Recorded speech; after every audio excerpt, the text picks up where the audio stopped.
Well, Yere, you know, they say that where you live shouldn't determine whether you live yet, or for far too many cancer patients in the developing countries that still, what's that? You know, they often say where you live shouldn't determine whether you live yet. For far too many cancer patients in developing countries, that's still the heartbreaking reality. Yeah, absolutely. Here in Nigeria, almost 130,000 new cancer cases are recorded every year, and far too many lives are lost simply because treatment comes too late or costs too much. But today, there is a real ray of hope, a change that could finally turn the tide. Absolutely. Nigeria has joined a groundbreaking global partnership that's set to redefine cancer care. It's called the Innovative Cancer Medicine Demonstration Study. Yes, this collaboration between the federal government and four foreign organizations is being implemented at the National Hospital in Abuja. Through this program, patients battling advanced colorectal cancer will, for the first time, receive immunotherapy, a cutting-edge treatment that helps the body's immune system fight cancer. That's true. The good news is that it is completely free of charge. I think you should say that again. It is completely free of charge. And to make it happen, the Nigerian government has secured 7 billion naira to support the project, covering treatment, diagnostics, and patient follow-up. Now, this initiative isn't just about medicine, it's about access and hope. The 7 billion naira commitment signals that Nigeria is serious about delivering world-class cancer care. So, over the next 18 months, experts will evaluate how to make this innovation sustainable nationwide. And if all goes well, immunotherapy could soon be part of the National Health Insurance Scheme. Well, this will give every Nigerian, regardless of background or income, a fair fighting chance to beat cancer and live well. The Innovative Cancer Medicine Demonstration Study is our focus on Good Morning Nigeria today. Thanks for joining us. I am Ademola Adeoye. Oh, yes, and I join Ademola to welcome you to the program. I'm Henry John. We're live on the network service of the NTA. We're right at our headquarters in Abuja. This is the largest TV network in Africa. You need to be reminded, just so you can stay with us all through for the program and, of course, our subsequent programs after Good Morning Nigeria. Brilliant package put together by Ibrahim Dan Hamidou. Many thanks for that. And that sets the tone for the conversation this morning. And joining us right here in the studio is Professor Bello Abubakar Muhammad, who is the President Association of Radiation Clinical Oncologists of Nigeria and Principal Investigator, Innovative Cancer Medicine Study. Many thanks for joining us, Prof. Thank you for having me. All right. All right. Also here for the conversation is Kevin Marks. He's the Chief Legal Officer, Parker Institute for Cancer Immunotherapy. It's a pleasure to have you. Good morning. It's a pleasure to be here. Good. Well, still joining us here is Aisha Ejigbo. She's the Program Manager, NCD Clinton Health Access Initiative. Aisha, it's good to have you join us on Good Morning Nigeria. Thank you for having me. My pleasure. So joining us via Zoom is Professor Martins J. Murphy. He's the Chairman, Society for Translation Oncology, and Chair, President Bush CEO Roundtable on Cancer. Glad to have you on the program, Professor Murphy. It's a delight and an honor to be with you. Thank you. All right, thank you. Now let's kickstart our conversation by coming back to the studio, and let's start with Professor Bello. Tell us, let's start with the big picture. What exactly is the Innovative Cancer Medicine Demonstration Study? What is it all about, and why is it such a milestone for Nigeria? So I think we'll start by defining what exactly are innovative cancer medicines. So these are advanced medicines that have been developed based on certain attributes, such as the immune system of the body, to fight diseases, or such as biologics or even oncolytic viruses that can be used to treat cancer patients. And their peculiarity is such that the immune system of the body, unlike chemotherapy, is the one that will be triggered to really fight those cancers. And so they are personalized. So they use certain biomarkers, okay? And they are supposed to really revolutionize the cancer care, especially where there is usually no hope, like in advanced diseases, metastatic diseases. And this is the first time we are having something like this, not only in Nigeria, but in sub-Saharan Africa. The study entails using a checkpoint inhibitor called nivolumab that usually target a particular biomarker, what is called the microsatellite instability domain, of the cells.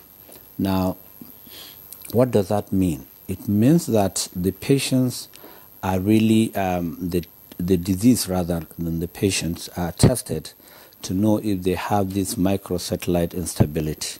Good. And that will confer a effectiveness of this particular drug for this particular type of patients. So why is it important and why is it a milestone? One, we have a high prevalence of metastatic colorectal cancers in this country. And most of the metastatic... You call it what? Okay, so metastatic, that means advanced colon and rectal cancers. Okay. The prevalence is going very high. Used to be the first cancer in Nigeria, but now with all the data that is coming up, it has really moved to the second cause of death, really in young people as well as in adults. Okay. So getting treatments really for those patients that have the disease has spread has been a very daunting concern. And as a result, we developed this study to see how effective, how can we manage this type of drugs. Because until now, the fear has always been, the drug is not so new in the market internationally, but it's new in Nigeria because there has always been a concern about safety, about our health system, whether we are able to manage really the side effect of this particular type of drugs. And importantly, what will be how effective and acceptable, how our patients are really ready to accept this kind of new drugs. So that is why it's a milestone until the study was supposed to be conducted in quite a number of countries in Africa. Unfortunately, those were unable to meet up all the regulatory processes and they dropped out. But Nigeria, we've been able to scale through and we have started this study. Professor Mohammed, thank you for that opening explanation of what this is about. Well, please, for someone watching, you said colorectal cancer. That's cancer of what? So it is cancer of the large bowel and also the lower part of the large bowel, which is the rectum. So it is the large bowel, the intestine. Okay? So that is the colon, the large bowel, as well as the lower part, which is the rectal part of it, where feces is actually stored. Okay, so I'm wondering that you're here. Some people will probably be hearing about this cancer for the first time. There are other cancers that are quite popular and always in the news: breast, cervical, prostate, and the rest. So why colorectal cancer? Well, because colorectal cancer has not been given so much attention. That is one. And two, there is a high prevalence of colorectal cancer. And three, a lot of the patients don't really present early. because we have a screening programs, but a lot of people don't even know about it, just like you mentioned. So people don't actually come to the hospital until the disease is already advanced. A colleague of mine yesterday just walked into me and said that he saw some blood in his stool, and he went to do some investigations, and lo and behold, he has a colon cancer, and he did a CT scan staging investigation. He already has spread to his liver and his lungs, and he's quite healthy. He looks healthy anyway, but the disease is already advanced. So it's a silent killer of many, many of our patients. And when it is advanced, most of the conventional drugs hardly work. The disease will continuously progress. And as a result, we need to find an innovative way of taking care of it. And that is why these drugs come in.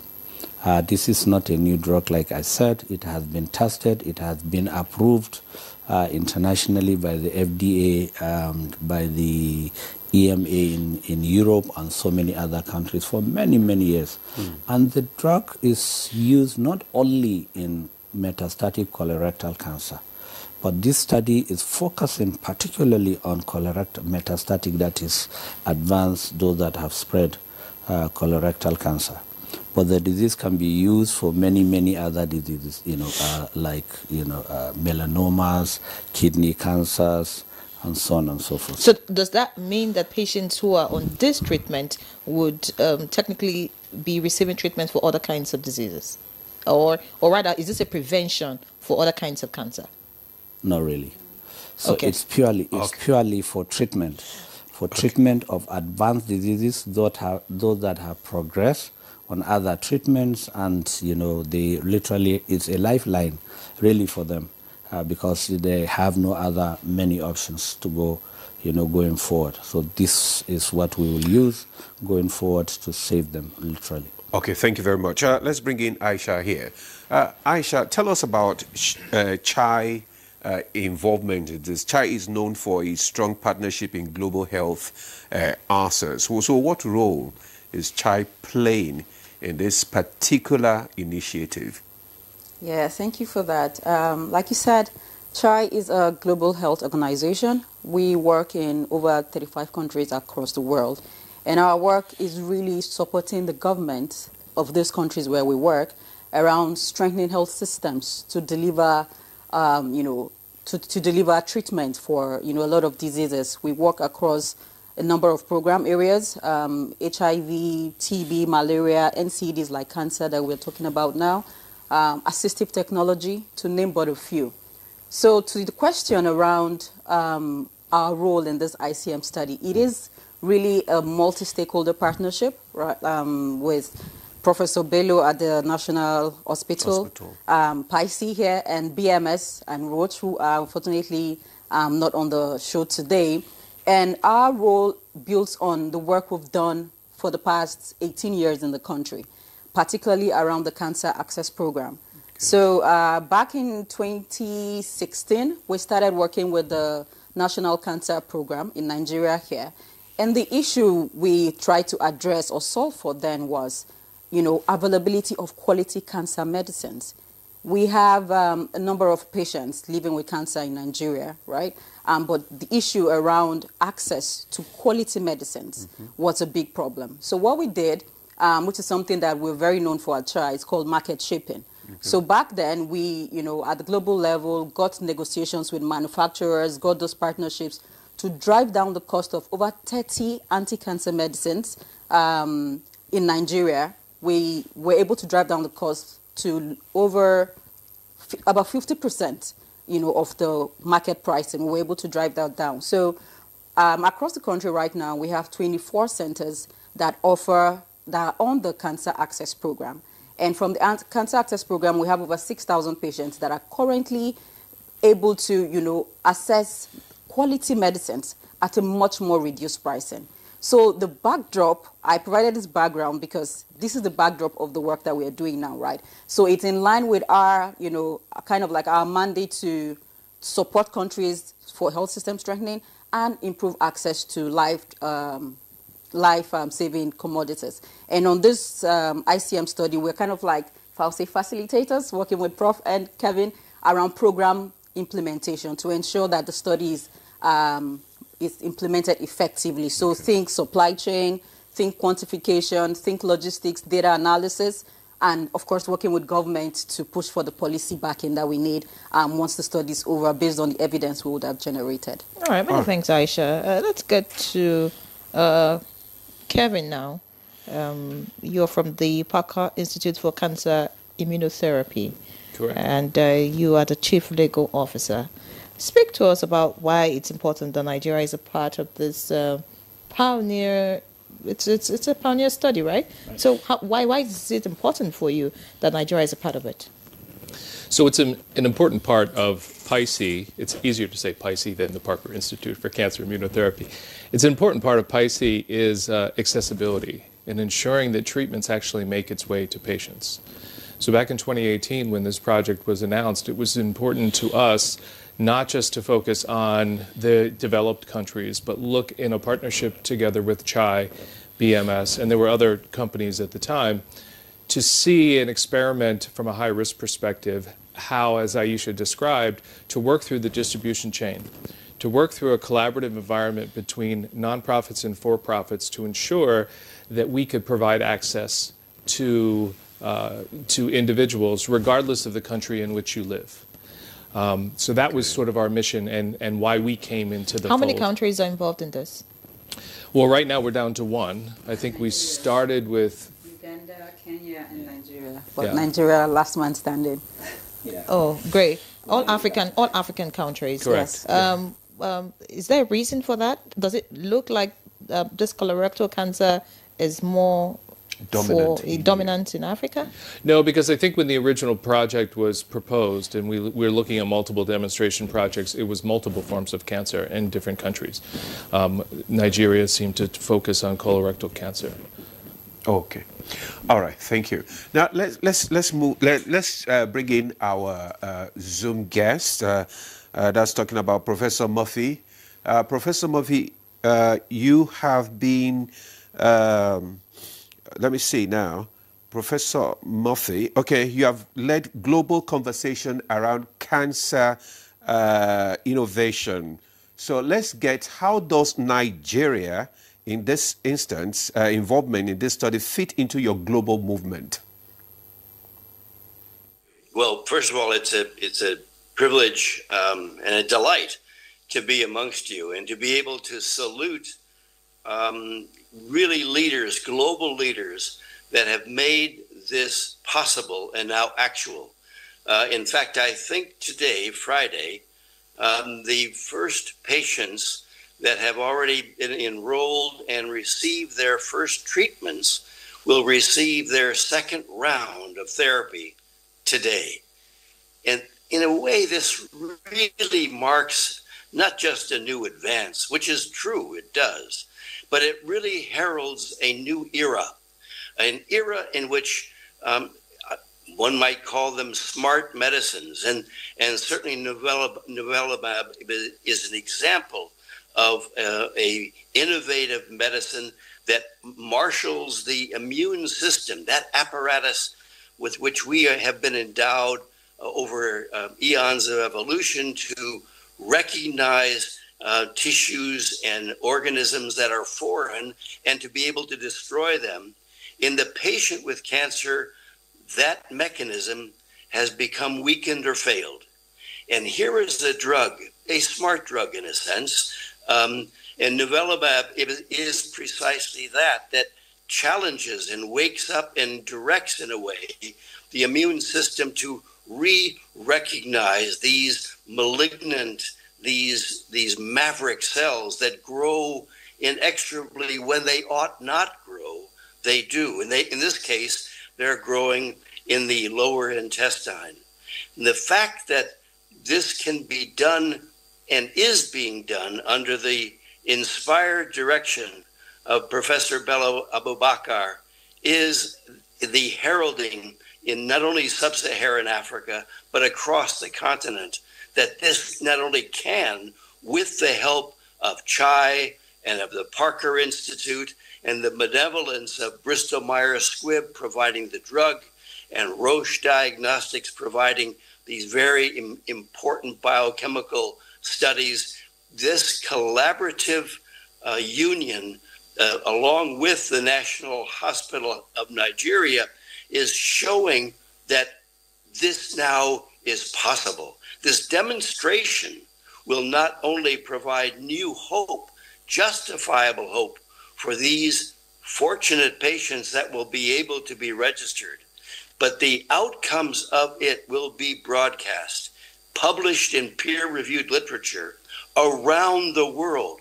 And there is the epoch of which we're now welcoming this week. So it's an honor for me to be here, because it's the realization of a hope and a dream of so many, myself included, but those in the studio, especially Professor Bello Abubakar and Kevin and Aisha, and those unable to be here, joined his team that made this happen. I salute you. Professor Murphy, we'll return to you shortly. Let's get back to Professor Muhammad now. You've been mentioned many times by almost all the speakers about, what you're doing as regards this study. And you were here, I think, last week when we talked about, cancer and all.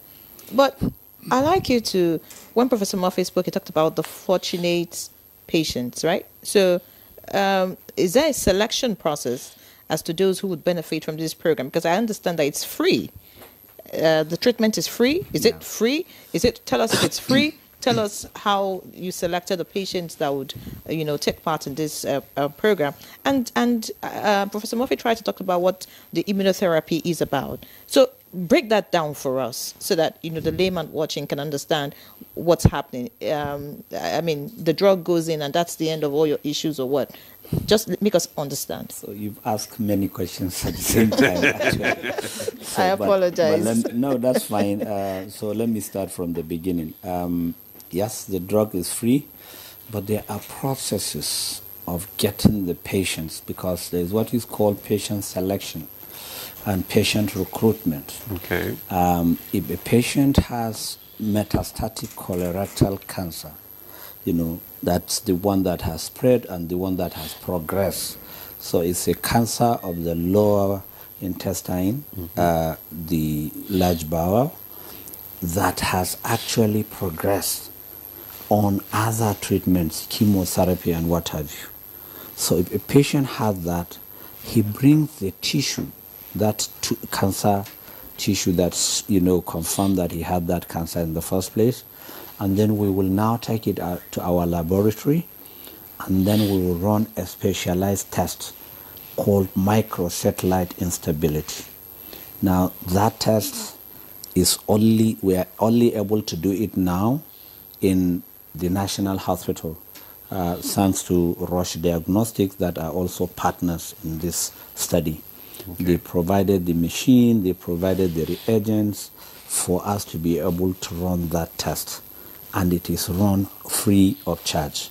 Okay, so once that test is conducted, we'll now know if the person has what is called microsatellite instability high or low. Those that have high are the ones that will actually benefit from this particular type of immunotherapy, the nivolumab, the drug. So that is the first process. So once that is confirmed, we now invite the patient to our department and we run a lot of investigations to know that he does not have maybe a very active hepatitis, he doesn't have active tuberculosis, he doesn't have, very fulminant HIV that is not responding to treatment. And then we make sure that his kidney functions, his liver functions, his blood levels, and so on and so forth. So we run a lot of investigations to know that he is fit to receive this drug. And that takes me to the next question you've asked. What is immunotherapy basically? Or what are checkpoint inhibitors? So immunotherapy are drugs that usually use your immune system. So when you get these injections, they tickle your immune system. And it is that your immune system that will fight the cancer cells and kill them. So it's your immunity now. So it's like a booster. Yes, something like that. Okay. So it makes your immune system to recognize those particular cancer cells. And that is why there are so many immunotherapies. And when that happens, you know, the immune system can actually be tickled in such a way that it can cause so many adverse reactions. And those are the ones that Dan Hamidu actually enumerated. You know, you can have reactions to your liver or to your skin, your thyroid, your eyes, basically everywhere. And that is why we're doing this demonstration study, to see how many patients will actually develop those side effects and how do we manage them. And that is why it's a demonstration study. We are not looking for the efficacy of this drug because that has already been established. The FDA has approved this, and it is in the guideline that we have developed for Nigeria and indeed for sub-Saharan Africa. So it's there. We know the efficacy. We know the possible outcome from just the side drug. effects. Yes, but the side effects, acceptability, and how we are able to manage those side effects as Nigerians, as Africans, is what is going to be the outcome of this study. You talked about the selection process, I didn't quite get the term, but you said those that present with high are the ones who are selected, those that present with low. So what if just those with the high, I don't know the term, maybe you'd help us with that, you know, are the ones chosen. Those with low would progress to high, right? So how is this really going to solve the problem? No. So that is not how it works. Okay. So the microsatellite instability is a biomarker. It's a domain that defines the efficacy of some of these drugs. So when it is very high, it means that they will respond to those drugs. But if it is low, even if you give the drugs, there will be no benefit. So those that have low will not be recruited into this study. Perhaps they will go and have other treatment options. So how do you manage those with low? Well, there are so many other treatment modalities, but certainly this study, they will not benefit. So there is no point you give a drug that the person will not benefit. But there are different, treatment modalities for colorectal cancer. So those are the ones that will go to the other side. But for this study, that is being anchored by Chai, by Roche and all that. And like you said, it's free. Yes, it is free. So those investigations that I have told you about, they are all free. Well, they are not free because somebody is paying for it. PICE is paying for it. Chai is paying for it. They have already made sure, and we are recruiting 30 patients for a period of 18 months. For now? Yes, for now. And that is when we will now bring out all the data. Are you done with the recruitment process already? No, we just started. We just started. We just recruited about 5 patients only. Okay, so does that mean that those who have this condition can now begin to come to the national hospital? Absolutely. Great. So we have a recruitment process. We have the list of, we have a flyer. Unfortunately, I didn't bring it here. Maybe I should have. We have a team, of professionals that are all involved in this. With quite a number, sizable number, and they can reach to the national hospital. They can reach to they can reach out on the oncology department of the national hospital, and is there a number they can call, anything, or email? Because some people are in different parts of this country, and getting to Abuja and also. So one of the eligibility criteria also is that you are able to come to Abuja for the treatment. Yes, so it is important because we cannot go and do it in another center because they will not be, probably they are not trained yet to be able to recognize the side effects of these drugs. And it is very important. And that is why we are very stringent about all the investigations. We have to be sure that they are absolutely okay. For instance, if somebody has hepatitis, an existing hepatitis, for example, we treat the hepatitis first before we will put him on the drug, because we know that one of the possible side effects is to develop an inflammatory hepatitis. Okay. And so if you already have an existing one, will not know whether it's as a result of the drug or is the disease that you already have. And the treatment is for 18 months. Yeah, 18 months, yes. All right. Thank you very much for that clarification and a big insight into that. Aisha, we're talking about sustainability now because, I mean, this will last for 18 months, and after 18 months, what happens? How does CHAI ensure that access to medicine translate into real sustainable healthcare improvement for ordinary Nigerians here? Yeah, thank you. That's a really great question. In our CHAI, at the heart of what we do, we say something in our CHAI that we try to walk ourselves out of, the business. And what does that mean? A key value for us at CHAI is we work at the service of government. Okay. And working at the service of government, it's understanding that whatever we do as partners, as NGOs, you are working in a country that is managed by a government. It's like we say, soldier go, soldier come, barrack no they move. The barrack, it's the government. Soldiers, NGOs, we come and go, right?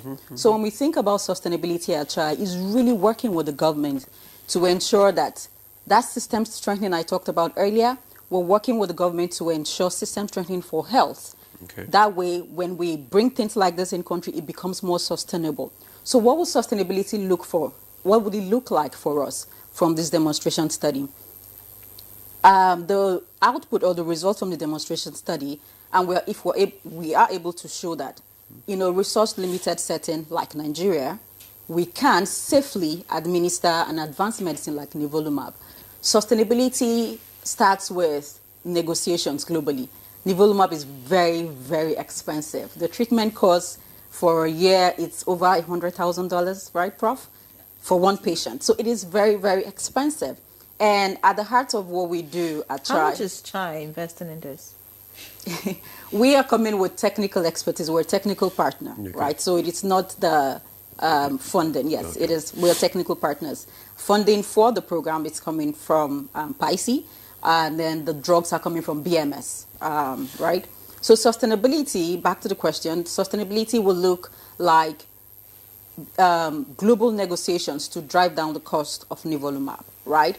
Sustainability will look like policy changes around how treatment, cancer treatment is managed in Nigeria, because we would have been able to show that we are able to safely, use an advanced medicine like this in Nigeria. So think about policy, working with government to change and update the policy for cancer care in Nigeria.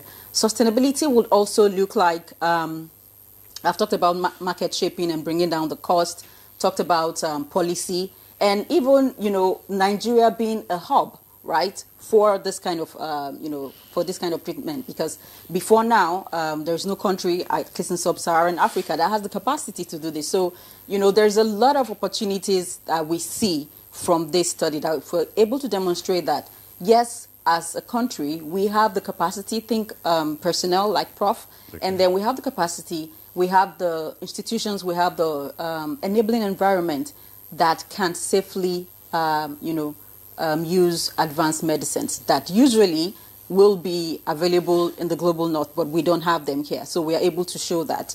And when we think about, I just wanted to piggyback on what I said earlier for sustainability and market shaping. I wanted to give an example of something that just happened recently in the global health space, right? Okay. There is a treatment called lenacapavir. It is a preventive tool for HIV, right? Right now, that drug is, for a patient per year, I think it's about $28,000. But because of global negotiations that CHAI and other partners have been able to push for, from 2027, we're going to be having those drugs in Nigeria at $40 per year. Wow. Think about it. $28,000 per year to $40 per year. So those are the kind of, when we think sustainability, those are the kind of things we think about at CHAI, and the possibilities that are possible that can come out from the study. And what has been the response of policymakers? Because you said you work with policymakers. It's been outstanding, I must say. If you, for those who were privy to see the launch on October 21st, you'll see that the minister of State, Dr. Salako, was there, and we have the backing of government. So again, very important, right? So in terms of government support, it is there. Government has told us we support this. We're with you fully, and they are looking forward to the result from the study to begin to inform those policy changes I talked about earlier. All right, many thanks. Paisi, let's get to you. Mr. Kevin, you represent Paisi. Tell us what you're investing in this. She said technical support, you're bringing in the funds and all. Tell us what you're investing in this. And I would like to ask, do you intend to continue with such programs in Nigeria, not just with colorectal cancer? Because I'm thinking that if we have this for breast cancer, for example, breast cancer, cervical cancer, prostate, so many Nigerians are actually suffering from these cancers. And, like Doctor said, or Prof said, they're in our faces every day, right? So speak to us. Is Paisi just going to do this and walk away? Or you want to stay with Nigeria and help us deal with some of these issues that we have? So that's a great question. Thank you.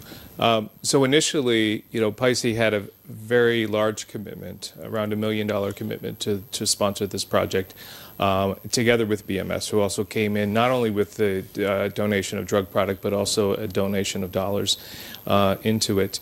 Our primary, and it was interesting hearing Aisha, because it was looking at the same philosophy of establishing a pathway, establishing a system by which there is a distribution network, there's accessibility to a particular drug that can then be transferred to other drugs and other opportunities throughout the country.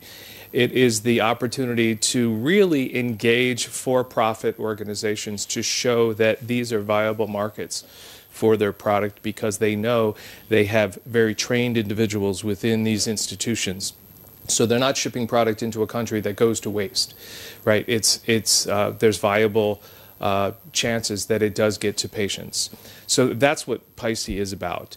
If there's another opportunity that presents itself, of course we will take a look at it. But we believe through this project that we've helped lay the foundation of what can then be used for the distribution of other drugs to impact those cancers that you described. Okay, thank you very much, Max. Let's go to our Zoom guest. That's Professor Murphy.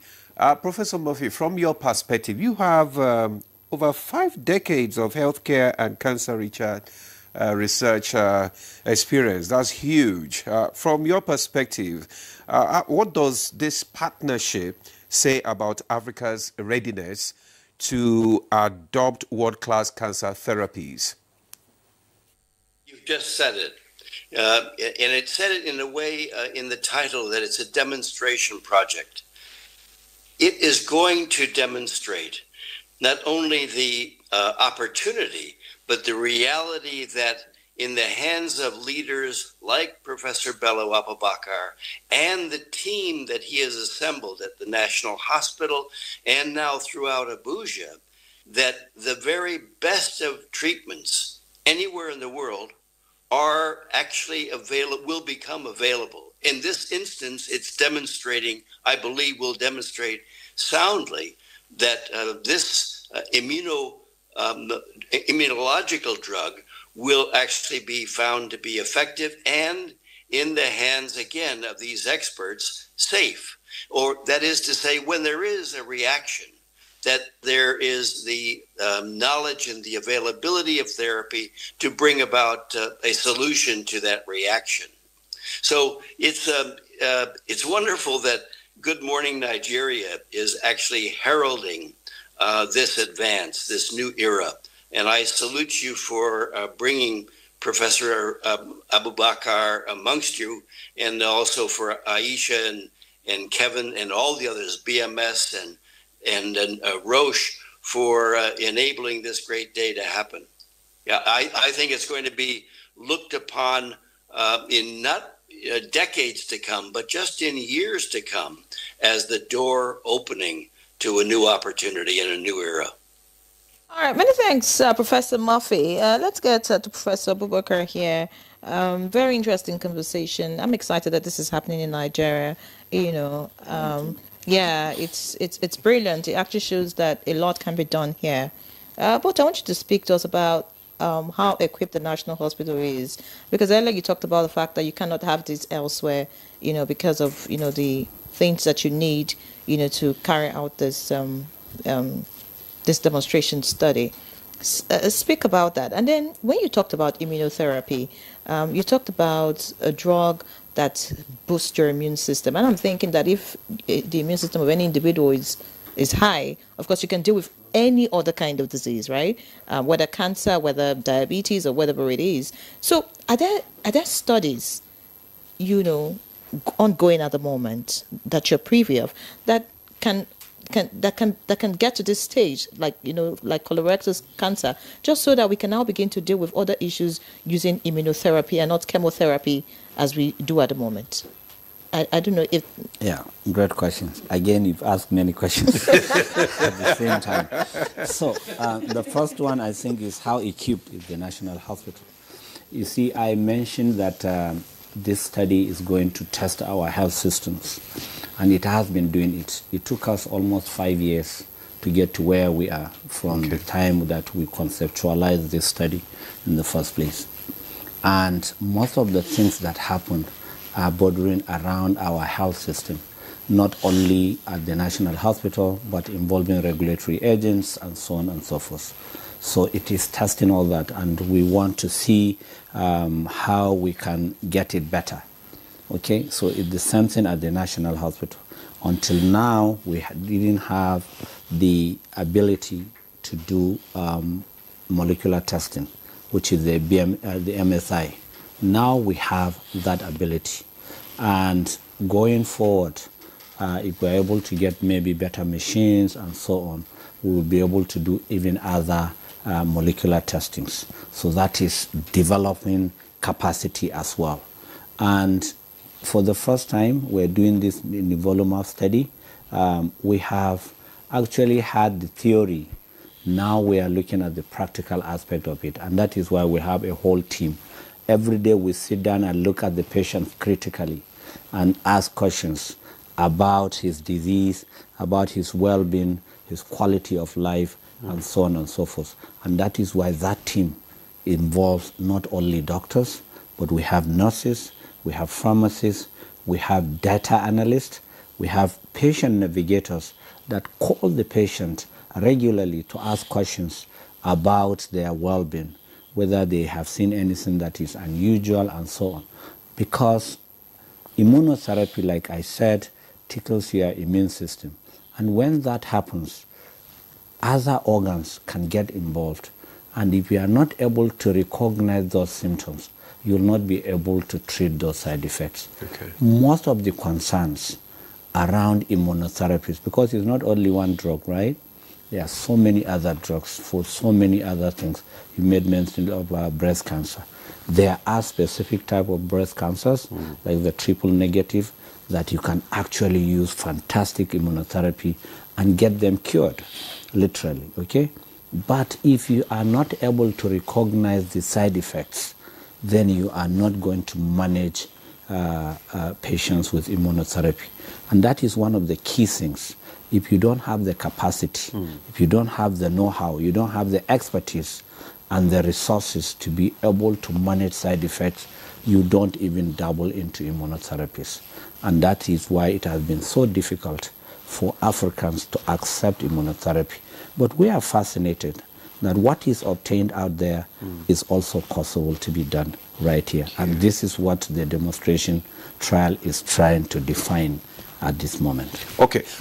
Beyond the treatment, what does this study mean for Nigeria's capacity, especially in cancer research and oncology training? Yes. So we are developing capacity. And from here, we want to expand it to other centers. Our experiences will be shared. Among others, I happen to be the president of the Association of Clinical and Radiation Oncologists in Nigeria, which means that all the clinicians are really looking at us and they are asking questions. Okay. And some of them will actually come and see how we are doing things so that they can also develop their own studies with other immunotherapies. So we feel that this is just the gateway. This is what is going to unleash all the goodness of immunotherapies. They are fantastic drugs because they give better outcome of treatment even in advanced diseases. And Nigeria have over most of our patients present at very advanced stage, almost 86%. So if we are able to use these type of drugs, we will be able to take care of most of the patients that are presenting with advanced disease. So this is just the tip of the iceberg. Okay. This is the beginning of better things to come. And like Aisha mentioned, the government of Nigeria, the Minister of State for Health and Social Services is so excited about it. When he came for the launch, he stayed there throughout. Okay. And in his talk, he was very clear about it. They want to see what is the data, what will be the outcome, so that this will shape policy going forward about immunotherapy and indeed about cancer care in this country. Okay, thank you very much. Well, we already have some comments. I mean, we will just want to remind our audience, our viewers, that you can contribute to this conversation by sending in your comments or questions so that our guests can respond to them. And the number is displayed on your screen. But we already have some comments here. So let me just quickly read out these ones before, so that Prof can respond to them. Then later, Yenre can also do same. The first one is from Judith Nwange from Benue State. He says, thank you, Yenre and Ade, for this program this morning, Innovative Cancer Medicine Study. My question is, what are the symptoms today to help us create more awareness? Because we have a cancer center, too, in Makurdi. Then the second one is from Nosa from Delta State, Agbo. It says, good morning, NTA crew. This your program, Innovative Cancer Medicine, is very good. Thank you. Then this one is, can this innovative cancer, this from John Kudaka from Jos, Plateau State. It says, can this innovative cancer medicine treat prostate cancer? Prof, you want to respond to... Yes. So the first one, I'm glad that he's calling from Makurdi. Yeah. And one of our members, Dr. Oteni, is the oncologist in Makurdi, and he's very much involved. Literally, he's aware of this study, and he's also trying to see how he can send patients to us. So he can just go to the cancer center in the University Teaching Hospital in Makurdi and see Dr. Oteni. He will give him all that he needs to know about it. So likewise in other cancer centers across the country. There's a question that talked about symptoms. Yes. There's a question that talked about symptoms. Yes. I'd like you to respond to that. But I don't know which particular symptoms. Colorectal cancer, because you already said it's not. So I have mentioned most of the symptoms really is blood in the stool. That's the very first one that the patients tend to have. They may have pains. They will have constipation and so on and so forth. So they are really bad. But importantly, if you see blood in your stool, you should be alarmed. You know, you should really see a doctor. All right, many that's thanks. The most important one. But it does not cover prostate cancer like the other person asked. So prostate cancer is totally another ballgame. And this particular study does not yet involve prostate cancer. But we're hopeful that there are many things coming for prostate cancer as well. Many thanks, Prof. I'd like to get to Aisha before we take our next set of questions. What's on my mind is, you know, you're a Nigerian. With Chai, you've been able to see what healthcare is like around the world. What's your recommendation, really, for Nigeria as to how we can improve our healthcare system?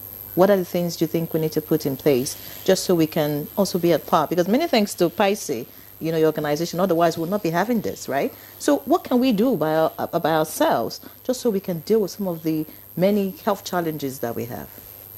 Oof, that's a great question, but there's so many things to unpack there, right?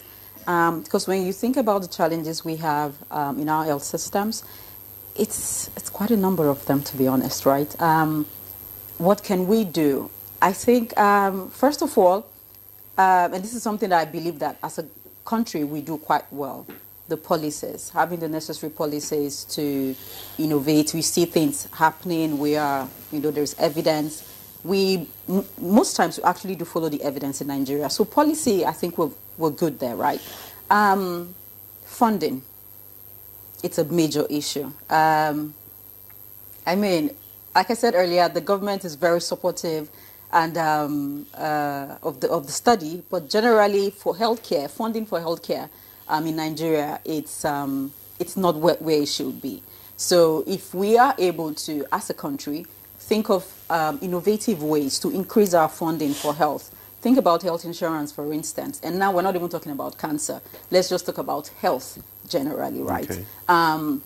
Health insurance right now, coverage is less than 20% for all Nigerians, right? So thinking about how we can support government to improve health insurance. That's something that we can do to also improve uptake of services in health facilities. So funding is one, and like I said, health insurance, I mean, like I said, it's a lot. It's a big one to unpack in terms of how we can generally strengthen our health systems in Nigeria.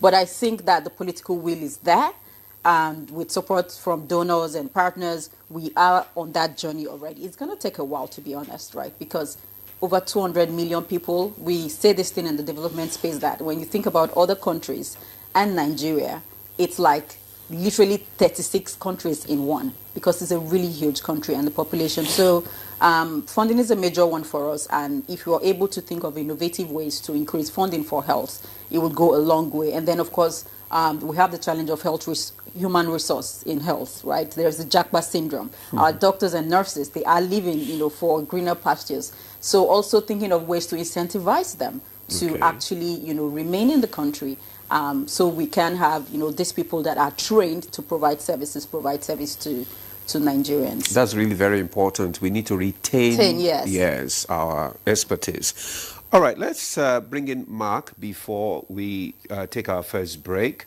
I'm just asking, I'm curious rather, to find out what happens after the successful completion of these 18 months. What happens? What's the next phase? What will be the next phase? Well, that may be a question better asked to Prof than to me. From a PICE perspective, we're committed to highly innovative medicines and developing those and looking at that from a research perspective, and then translating that and moving those forward. So after this study, which fingers crossed will be incredibly successful, we can now be the advocates to what I was talking about before, we've established a distribution network. We've established the ability of multiple companies to work together on a similar solution, and hopefully be able to continue that advocacy and advancement of that collaboration for the benefit of not only Nigerians, but all sub-Saharan African countries. Now, Kevin, since you said that's to Professor Mohammed, I'm sure this question is for you, and you'd answer it. You said you hope it will be very successful. So in case it isn't, well, I don't want to be pessimistic because this is a demonstration. But speak, are there frameworks in place to ensure that there's safety, patient safety, right? And then there's compliance to international standards in all of this, just so that, it's not like we're just carrying experiments and then we really do not care whether the patients survive or become better, right? So yes. Yeah, the development of the protocols related to this study have been... That should be my question. Yeah. Oh, it should also be your question. It should, but let me... Yeah, because no, because I'm impressed. You're the legal officer. No, I'm actually very impressed with the development of the protocol and ensuring that it does meet the highest standard for medical research that would be applied internationally. So, like you said, this is not an experiment. This is a well-thought-out process.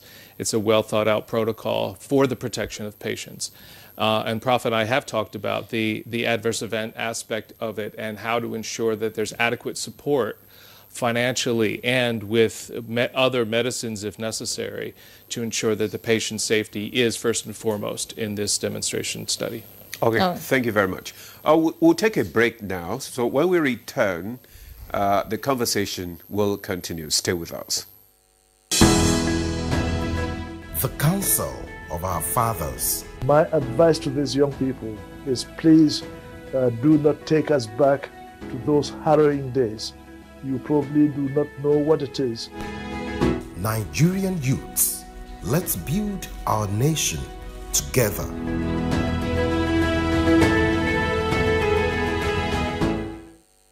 Are you ready? Join us on Reshaping Democracy, a groundbreaking program on the network service of the NTA, where citizens get the chance to ask ministers, heads of ministerial departments, agencies, and other top government officials questions on their performance and delivery of mandates. With no sector of limits, conversations build around bridging communication gaps for feedback and effect as our guests engage with the people they serve. How does ND foster partnerships with organizations, government agencies, NGOs, among others?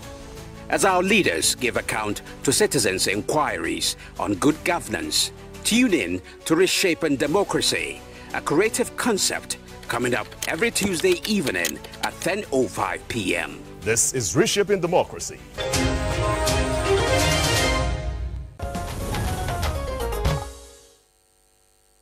Thanks for staying with us. You're still on to Good Morning Nigeria on the network service of the NTA. Yeri, I think you have some comments. Yes, yeah. I'll just quickly read some of the comments we have. Well, I'll just read them the way they are. You know, Prof, you'd respond. This one says, good morning, Nigeria crew. May Allah bless you all for always enlightening Nigerians. Please, if they have not partnered with NHIS already, they should do so for the sake of the poor Nigerians who may not have access to them.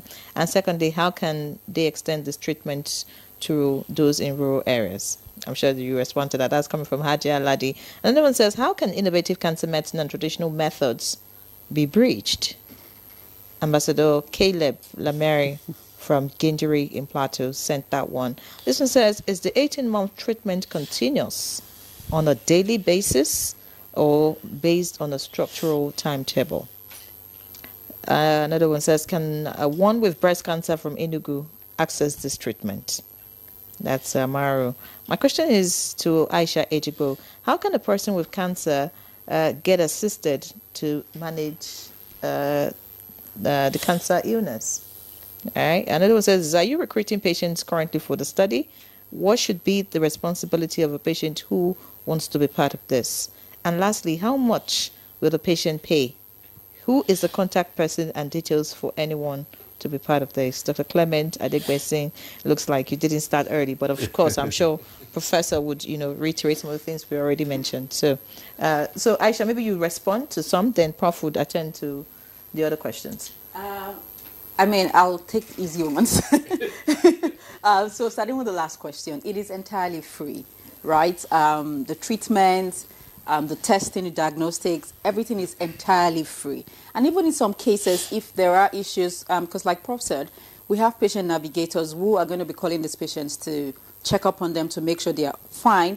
If there are cases where someone is even unable to afford transportation, there are provisions for that, right? Wow, so great. yes, it's entirely free.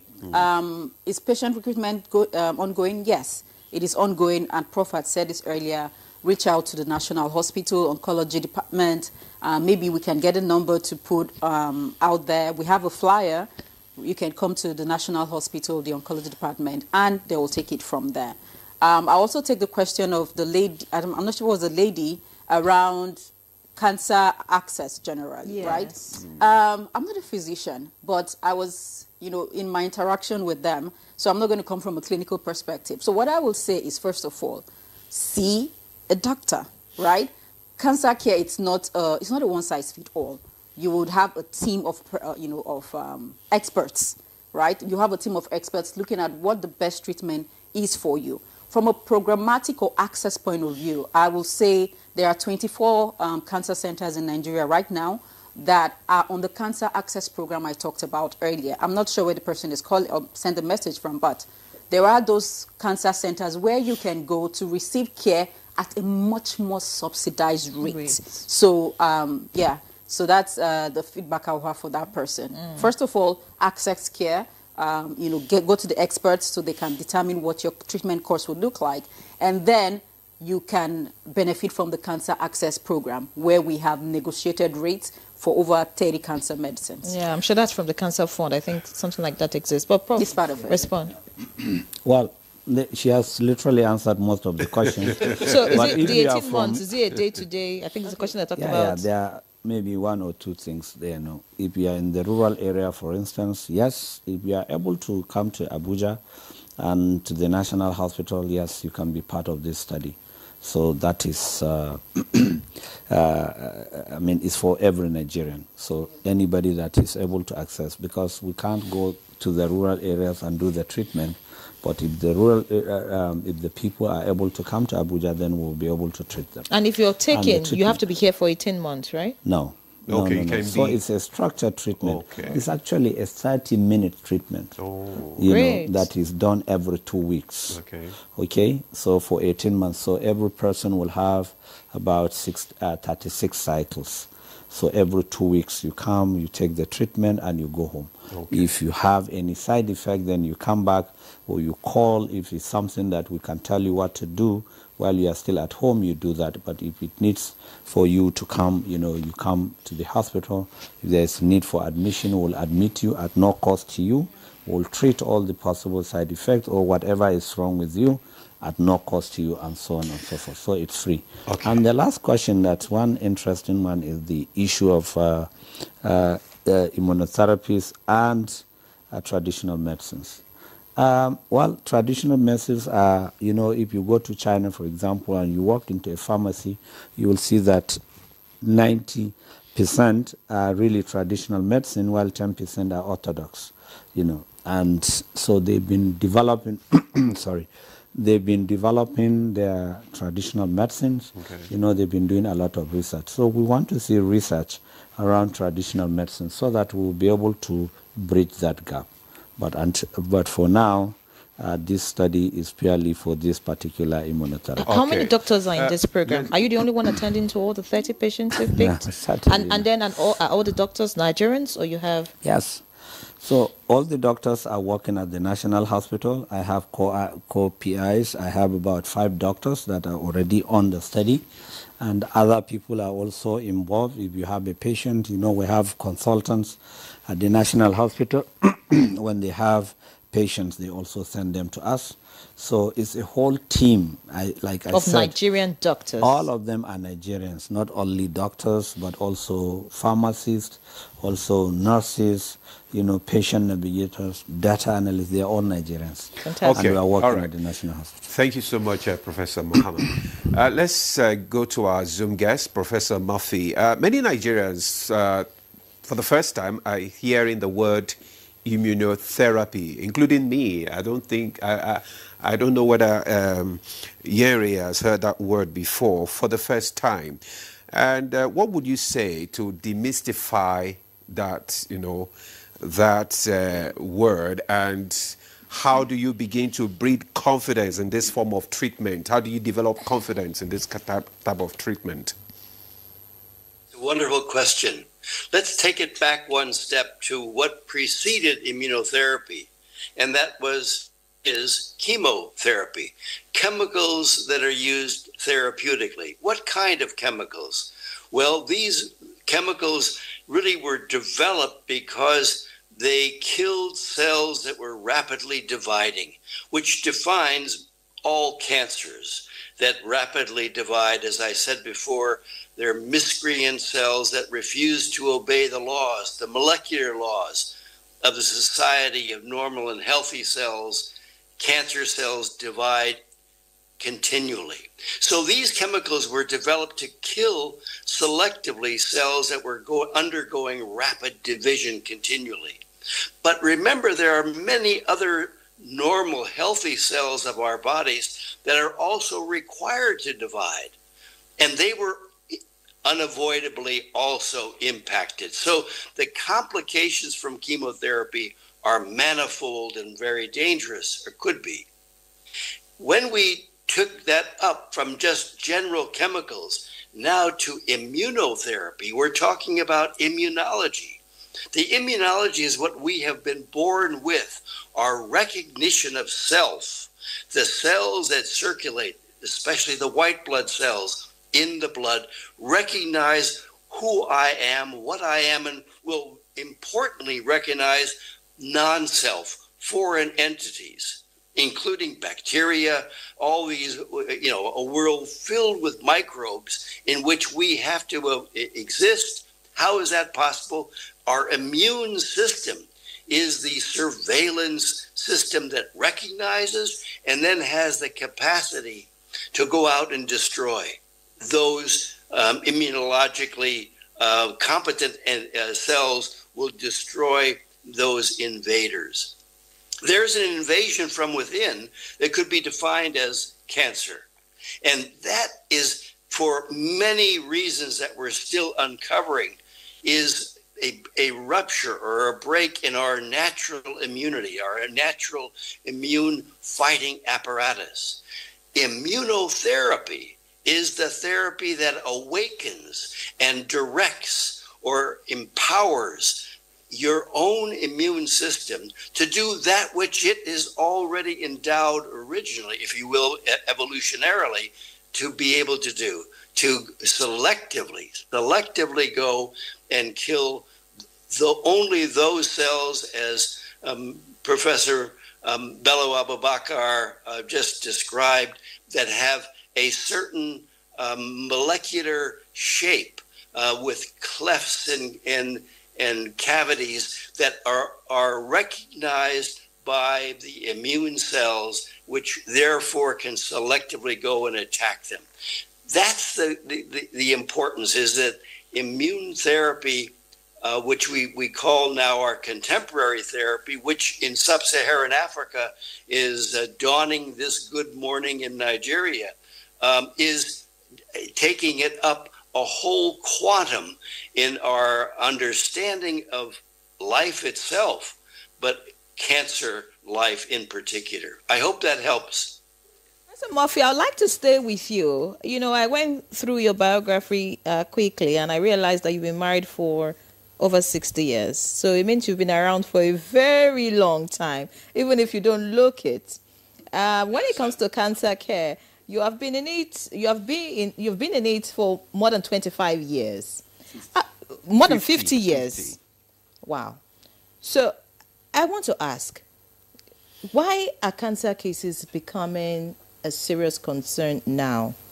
Are there issues? Is it our lifestyle? What exactly has changed? Speak to us, because, in the past, whether colorectal, whether breast, whether any kinds of cancer, they were very minimal. So what's changing? Wonderful question. And it is the whole environment in which we are privileged to live. Very often, say 50 or 60 or certainly 100 years ago, the opportunity to have longevity was almost nil. It was almost impossible to live beyond a certain age. In fact, 40 was an old age. Why? Because of infectious diseases, the lack of sanitation in general was so dangerous that one didn't have a chance to actually live very long. As all of those public health recognitions began to be addressed by enlightened governments and then the world of NGOs, among others, and communication, the essential nature of being able to communicate to the world, to everyone, rural and urban. That communication began to make us more aware of our health and the responsibilities and opportunities that we have in enhancing our health, which means also ultimately lengthening our healthy lives. So where we stand now in that continuum of development, of recognition of health and disease is like Professor Bello was describing in terms of the diagnosis for colorectal cancer, cancer of the lower bowel. If we have to wait until we have actual bleeding in our stool, when at surgery that tumor is revealed, it will already be significant in size and likely to have already moved to other potentially vital organs. Our lives are now in threat. How can we change that? We can change that by screening, by going for a colonoscopy, to have that examination where, yes, you're showing it on the screen, where the colon can be examined without surgery safely to identify early polyps that may in fact be malignant. They can be removed readily, and that patient will have been cured of a cancer that, if left to grow for years on, could become life-threatening and life-claiming. So there are a number of vital answers to that very important question that you raised. The common lineage there is that we ourselves must take recognition and responsibility to understand how to stay healthier. And government and wonderful institutions like the National Hospital are there to be promoters of that information. All right, thank you so much, Professor Murphy. Which means let's come back to the studio now. We have some comments already here. Let me just read one or two out here so that Prof can respond to them. It says, "Good morning, Prof. What's your plans towards prostate cancer, which is becoming more common, maybe due to advancement in medical research?" That's from Mohammed Kabir Sheo. Then this one is, "Good morning. I really like this cancer program. Please, this question go for Aisha. How can we prevent cancer?" But I'm scared of cancer. Frank, this is Frank from Port Harcourt. Now, Prof, I mean, just the question, just a follow-up to that question. A regular, health check is important for us to be able to detect, early, issue of this cancer. But how often would you advise that, people should go for this regular check?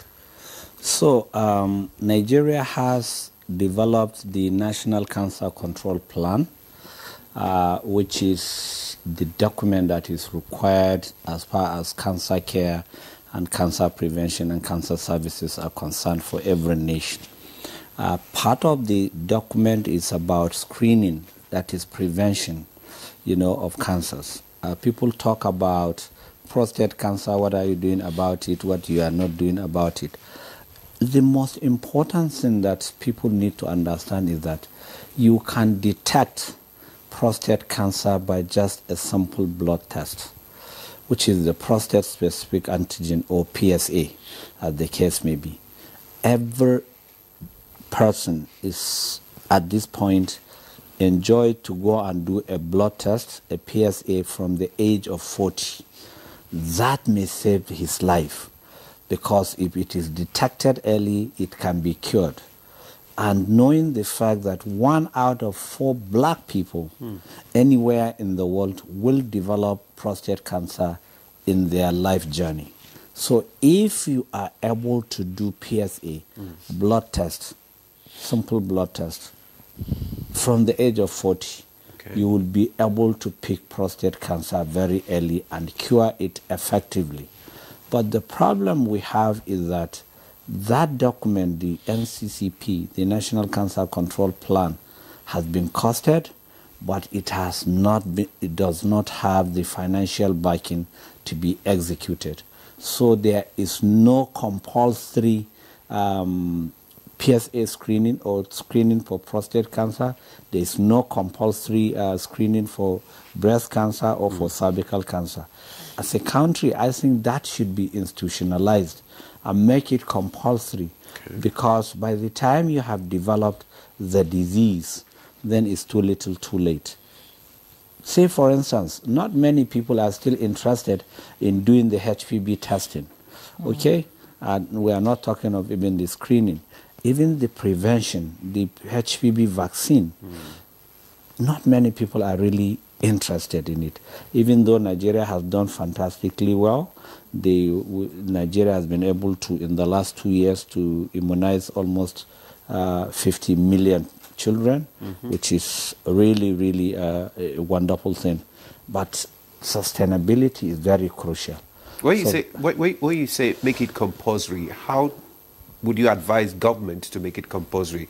Are you collaborating with policymakers in this regard? Yes, so you see, if it is costed and it is mandatory that everyone should have those investigations, because it's the problem of affordability now that is yes, a so challenge. that is why it is costed. If it is costed, then there is funding for it. Okay. Like this, our study, not many people. The cost of one drug of this test that we are doing is 9.5 million for one cycle for one individual. So BMS has provided drug worth 10 billion naira. Okay?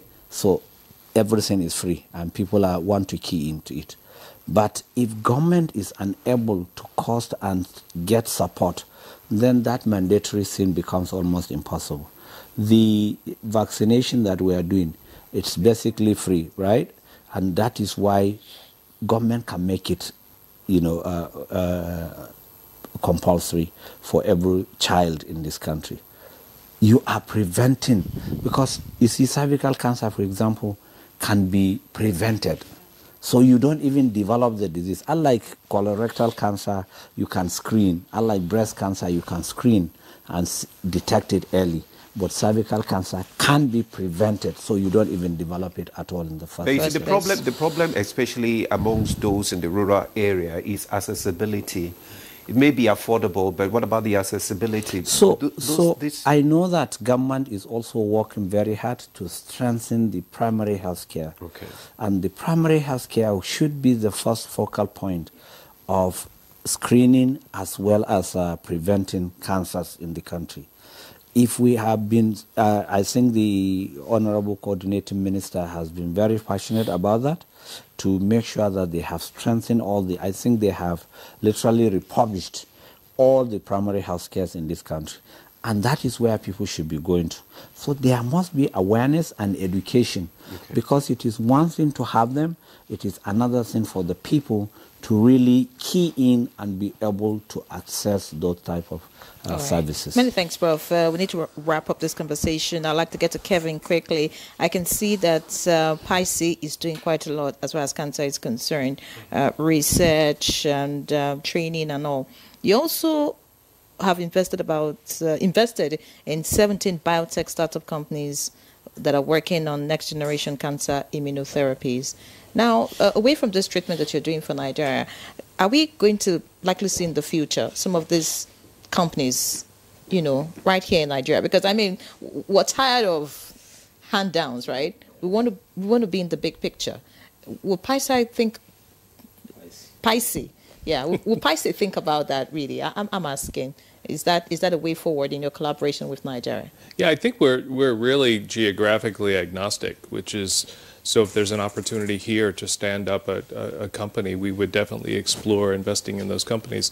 I think primarily in the United States, where our investments are, that is the pathway to patient accessibility on a broader scale, is through a for-profit organization. So obviously, partnering here creates different opportunities for us that we would definitely explore, because we always go back to our core mission, which is making therapies accessible to patients and hopefully making cancer a curable disease. Wherever that happens, we would be supportive of. Yeah, by the way, Nigeria is the location, just in case you think about that, because, I mean, we can reach out to other African countries. All right. So, of course, I'm sure that's a good initiative, right? Okay. Okay, as we round off, let me just ask you this question, Aisha. Beyond colorectal cancer, could this model be extended or expanded to include other cancer types in the future? In just 1 minute. Well, yes, possibly. And yes, if just one Possibly, but what I will say right now, and just to recap again, that while we're doing immunotherapy, this demonstration study for colorectal cancer, as a country right now, we have a national cancer program, right? And as part of that program, we have what we call the Cancer Access Program. And what does it mean for Nigerians? It means you can access quality, stringent, SRA-approved medications at a much more reduced pricing. So it's one of the things TRI, working with government, is pushing for cancer access and care in Nigeria. All right, many thanks. We need to go. Professor Bello Abubakar Muhammad, President Association of Radiation and Clinical Oncologists of Nigeria and Principal Investigator, Innovative Cancer Medicine Study. It was a pleasure to have you again today. And yes, we look forward to having you again next week. I mean, we just... I'm not sure. Yeah, as long as you have your cancer. We have our in-house professor. You know, thank you so much, and thank you for the work that you do. We appreciate you. Kevin Marks, Chief Legal Officer, Parker Institute for Cancer Immunotherapy. I just feel that I'm going to have you here some other time because, I mean, PICE is going to do much more in Nigeria. Thank you for this initiative. We do sincerely appreciate you and your organization. Thank you for having me. All right, Aisha Ejikwe, Program Manager at Clinton Health Access Initiative. Chai. Yes. Yeah, it was a pleasure to have you. Thank you. Thank you. Thank you so much. And Professor Martin Murphy, Chairman, Society for Translational Oncology and Chair, President Bush CEO Roundtable on Cancer. Thank you so much.